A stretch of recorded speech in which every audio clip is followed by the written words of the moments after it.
পৃথিবীর সকল মাকে জানাই মাতৃদিবসের প্রাণভরা শুভেচ্ছা ও ভালোবাসা। পৃথিবীর শ্রেষ্ঠ অনুভূতি হচ্ছে মা। তাই বলবো, শুধু একটা দিন স্পেশাল নয়, প্রত্যেকটি দিনই মায়েদের স্পেশাল ফিল করানো উচিত। মা শব্দটা পৃথিবীর সবচেয়ে ক্ষুদ্রতম শব্দ, কিন্তু সবচেয়ে দীর্ঘতম অনুভূতির নাম হচ্ছে মা।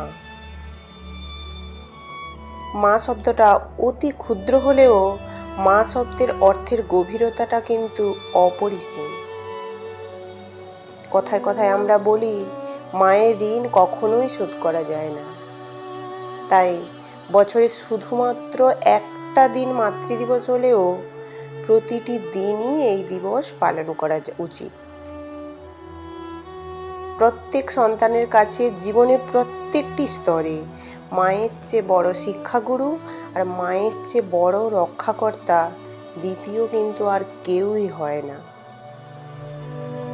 মা কখনো কিন্তু পর হয় না, সে যতই ঝড় আসুক। অন্যেরা তোমাকে ছলনা করে ভালোবাসতে পারে, কিন্তু মা এর ভালোবাসা পৃথিবীর কোনো কিছুর সাথে তুলনা হয় না। আর আপনারা দেখবেন, মায়েরা সব থেকে বেশি মিথ্যে কথা বলে।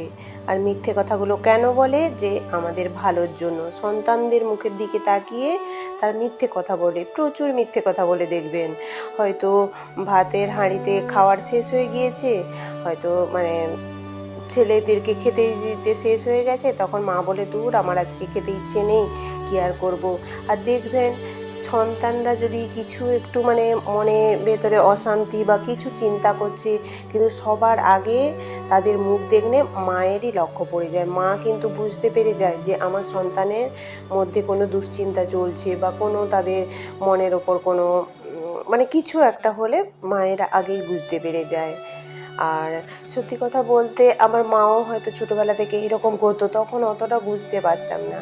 কিন্তু এখন তো আমিও মা হয়েছি, এখন আমি বুঝতে পারি যে হ্যাঁ, মায়ের জায়গাটা সম্পূর্ণ আলাদা। মা হতে গেলে যেমন আনন্দের তেমন কষ্টেরও। আর কষ্ট মায়েদের কখনো কষ্ট মনে হয় না। তারা যখন দেখে যে আমার সন্তানেরা খুব ভালো আছে, হাসি খুশিতে আছে, সেটাই দেখে মায়েদের যতই কষ্ট হোক না কেন, মায়েরা কিন্তু সে সব কষ্ট ভুলে যায়। আর হয়তো আমি এই ভিডিওতে পুরো বললাম না, কিন্তু পরে একটা ভিডিও নিয়ে আসবো, শুধুমাত্র মাকে নিয়ে একটা ভিডিও নিয়ে আসবো। তাই বলবো সবার, তুমি হয়তো কিছু দোষ করেছো, তোমার কথা হয়তো কেউ বিশ্বাস করছে না, কিন্তু না করুক, চারিদিকে দেখবে কেউ করবে না, কিন্তু একমাত্র তোমার মাই তোমার কথা বিশ্বাস করবে। তোমার মা বাবা তোমার কথাই বিশ্বাস করবে। তাই বলবো, তোমার ফ্যামিলিকে তুমি টাইম দাও, তোমার ফ্যামিলির সঙ্গে চলো, বিশেষ করে মা বাবাকে নিয়ে মা বাবার সঙ্গে একটুখানি টাইম কাটাও। মা বাবাকে বুঝতে শেখো, মা বাবা কিটা চাইছে। এখন তো মা বাবার বয়স হয়ে যাচ্ছে, মা বাবা তো এখন পুরো তারা একটুতেই কিন্তু সন্তুষ্ট। তারা তোমার কাছে কিছু বেশি চাইছে না। তারা যেরকম তোমাকে ভালোবাসে, তোমার হাসি মুখ দেখলে তারা ভালো থাকে, সেরকম তাদেরকেও কিভাবে ভালো রাখা যায় সেটাই তোমাকে চাইতে হবে। তাই বলবো, সকল সন্তানকে বলবো যে মা বাবাকে একটু ভালোবাসো। আর মা বাবাকে বয়স হলে বৃদ্ধাশ্রমে না পাঠিয়ে তাদের সঙ্গে একটু টাইম কাটাও। পয়সা তো অনেক ইনকাম করবে, পয়সা তো অনেক উপার্জন করবে, কিন্তু এই মা বাবাকে নিয়ে চলা, দেখবে তোমারই ভালো হবে। তোমার মা বাবাকে খুশি রাখতে পারলে দেখবে তুমিও নিজের থেকে যেন কোথাও একটা খুব খুশি খুশি ভাব হবে তোমার। আর দেখবে তোমার কোনো বিপদ এলে কেউ তোমার পাশে দাঁড়াবে না, সবার আগে দেখবে মা বাবাই তোমার কাছে দাঁড়াবে। আর একটা কথা ভাবুন তো, ছোটোবেলা থেকে মা বাবা আমাদেরকে কত কষ্ট করে বড় করেছেন।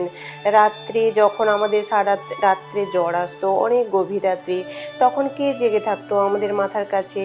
বসে থাকতো কে? মা। কিন্তু তোমরা কি এখন যদি মায়ের কিছু শরীর খারাপ হয়, তোমরা কি সারা রাত্রি মায়ের কাছে জেগে থাকো? কজন সন্তান জেগে থাকে বলুন তো?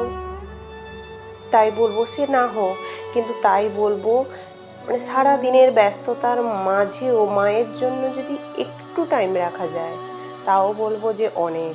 তাই বলবো কোনো একটা দিন নয়, প্রত্যেকটা দিনই মায়ের কাছে খুবই স্পেশাল। প্রত্যেকটা দিনই মাকে আনন্দে রাখার চেষ্টা করুন।